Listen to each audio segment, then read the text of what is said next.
Big boss मराठीच्या घरात या सीझनचा शेवटचा भाऊचा धक्का पार पडणार आहे। याचाच एक प्रोमो कलर्स मराठी वाहिनीने सोशल मीडियावर शेअर केला आहे। भाऊच्या धक्क्यावर रितेश भाऊंनी राखीची चांगलीच शाळा घेतली आहे।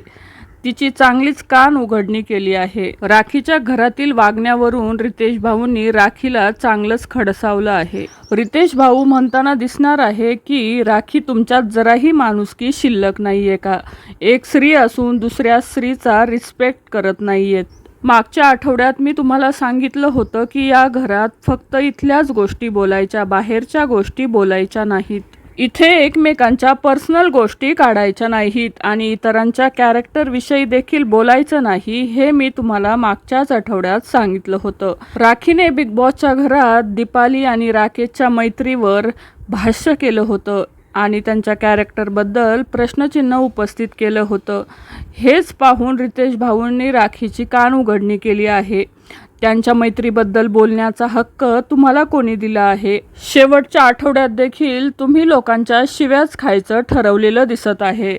राखीने विशालला विनाकारण त्रास देत घरातील मसाले त्याच्या अंगावर टाकले आणि त्याला त्रास देण्याचा प्रयत्न केला।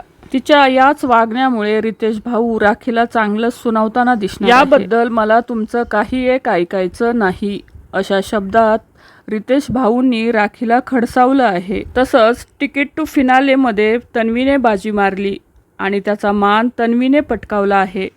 तन्वी या सीझनची पहिली फायनलिस्ट झाली आहे, त्यामुळेच भाऊ तिचं भरभरून कौतुक करताना देखील दिसणार आहे। राकेशने सुद्धा या टास्कमध्ये भरभरून चांगला परफॉर्मन्स दिला आणि अनुश्रीने देखील हा गेम चांगला खेळला, त्यामुळे दोघांचंही भाऊच्या धक्क्यावर कौतुक होणार। तर मंडळी, आज भाऊच्या धक्क्यावर रितेश भाऊंनी राखीची चांगलीच कान उघडणी केलेली पाहायला मिळत आहे। तर या घरामध्ये तुम्ही कोणाला सपोर्ट करता हे नक्की कमेंट करून सांगा। धन्यवाद।